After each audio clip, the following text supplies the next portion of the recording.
ओम नमः शिवाय, ओम नमः शिवाय, ओम नमः शिवाय। आज हम शिव पुराण के श्री रुद्र संहिता से उसका जो प्रथम खंड है उसका 9वां अध्याय पढ़ेंगे, जिसमें देवी उमा और भगवान शिव ने श्री हरि और ब्रह्मा जी को कैसे दर्शन दिए और उपदेश दिया।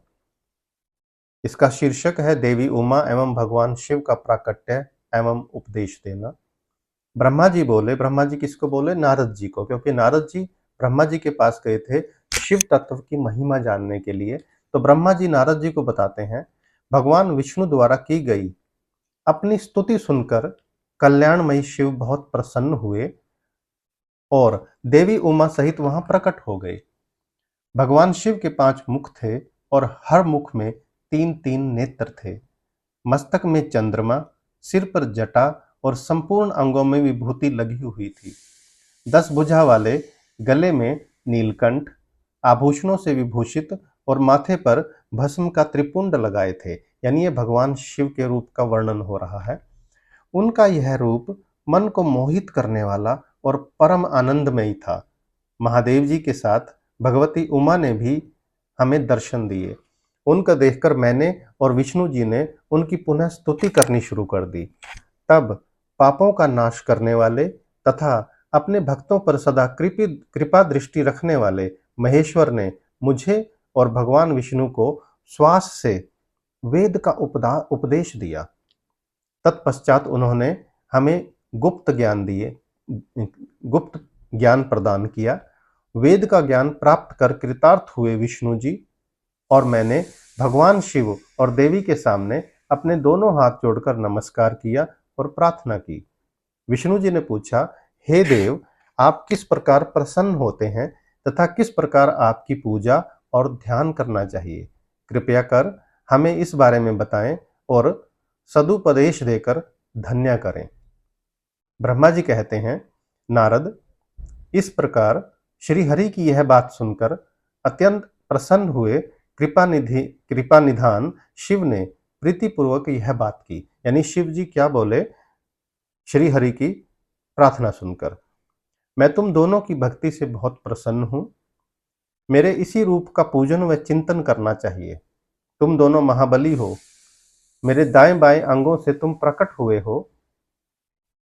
लोकपिता ब्रह्मा मेरे दाहिने पार्श्व से और पालनहार विष्णु मेरे बाएं पार्श्व से प्रकट हुए हैं। मैं तुम पर भली भांति प्रसन्न हूं और तुम्हें वन वांछित फल देता हूं। यानी भगवान शिव ने दोनों को आशीर्वाद दिया और उनको बताया कि आपकी प्रार्थना से मैं प्रसन्न हूं और मैं तुम्हें वन वांछित फल देता हूं। तुम दोनों की भक्ति सुदृढ़ हो। मेरी आज्ञा का पालन करते हुए ब्रह्मा जी आप जगत की रचना करें तथा भक्त विष्णु जी आप इस जगत का पालन करेंगे। यानी भगवान शिव ने दोनों को एक तरह से आज्ञा दी, आदेश दिया और आशीर्वाद भी दिया। भगवान विष्णु बोले, प्रभो, यदि आपके हृदय में हमारी भक्ति से प्रीति उत्पन्न हुई है और आप हम पर प्रसन्न होकर हमें वर देना चाहते हैं, तो हम यही वर मांगते हैं कि हमारे हृदय में सदैव आपकी अनन्य व एवं अविचल भक्ति बनी रहे। ब्रह्मा जी बोले, नारद, विष्णु जी की यह बात सुनकर भगवान शंकर प्रसन्न हुए। तब हमने दोनों हाथ जोड़कर उन्हें प्रणाम किया। शिव जी कहते हैं, मैं सृष्टि, पालन और संहार का करता हूँ। यानी तीनों चीजें किसके कंट्रोल में है? समझे, किसके नियंत्रण में है? भगवान शिव के नियंत्रण में है। मेरा स्वरूप सगुण और निर्गुण है। मैं ही सच्चिदानंद, निर्विकार, परब्रह्मा और परमात्मा हूँ। सृष्टि की रचना, रक्षा और प्रलय रूप गुणों के कारण मैं ही ब्रह्मा, विष्णु और रुद्र नाम धारण कर तीनों रूपों में विभक्त हुआ हूँ। मैं भक्त वत्सल हूँ और भक्तों की प्रार्थना को सदैव पूरी करता हूँ। मेरे इसी अंश से रुद्र की उत्पत्ति हुई। पूजा की विधि विधान की दृष्टि से हमने कोई अंतर नहीं होगा। विष्णु, ब्रह्मा और रुद्र तीनों एक रूप होंगे।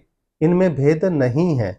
इनमें जो भेद मानेगा वह घोर नरक को भोगेगा। यानी आप सभी समझें कि जो भगवान शिव का रुद्र रूप है, ब्रह्मा रूप है, विष्णु रूप है, तीनों एक ही चीज हैं। इनमें कभी भी हम भेद ना करें। मेरा शिव रूप सनातन है। यानी भगवान शिव क्या कहते हैं, मेरा शिव रूप सनातन है तथा सभी का मूलभूत रूप है। यह सत्य ज्ञान एवं अनंत ब्रह्मा है। ऐसा जानकर मेरे यथार्थ स्वरूप का दर्शन करना चाहिए। मैं स्वयं ब्रह्मा जी की भ्रिकुटी से प्रकट होऊंगा। ब्रह्मा जी, आप सृष्टि के निर्माता बनो। श्री हरि विष्णु इसका पालन करें और मेरे अंश से प्रकट होने वाले रुद्र प्रलय करने वाले हैं। उमा नाम से विख्यात परमेश्वरी प्रकृति देवी है। इन्हीं की शक्ति भूता वाग देवी सरस्वती ब्रह्मा जी की अर्धांगिनी होंगी और दूसरी देवी जो प्रकृति देवी से उत्पन्न होंगी लक्ष्मी रूप में विष्णु जी की शोभा बढ़ाएंगी। और तथा काली नाम से जो तीसरी शक्ति उत्पन्न होगी वह मेरे अंशभूत रुद्रदेव को प्राप्त होंगी। कार्य सिद्धि के लिए वे ज्योतिर्रूप में प्रकट होंगी।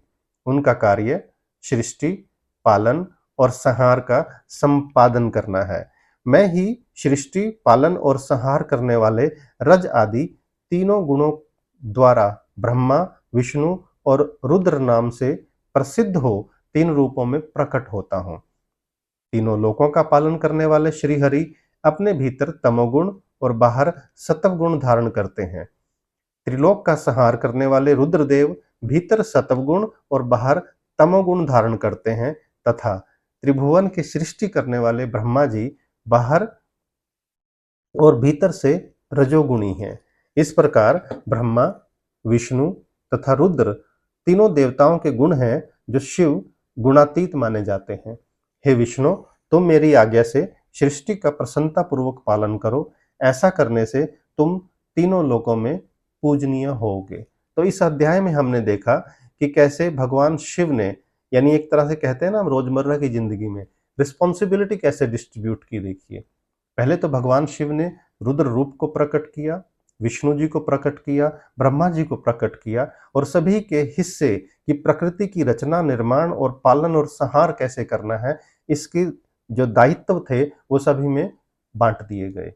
तो इस सुंदर अध्याय को हम सभी ने पढ़ा, सुना और हमें उम्मीद है कि इससे हम सभी को सुनने से ही कल्याण होगा और भगवान शिव के आशीर्वाद की प्राप्ति होगी। हर हर महादेव, हर हर महादेव, हर हर महादेव।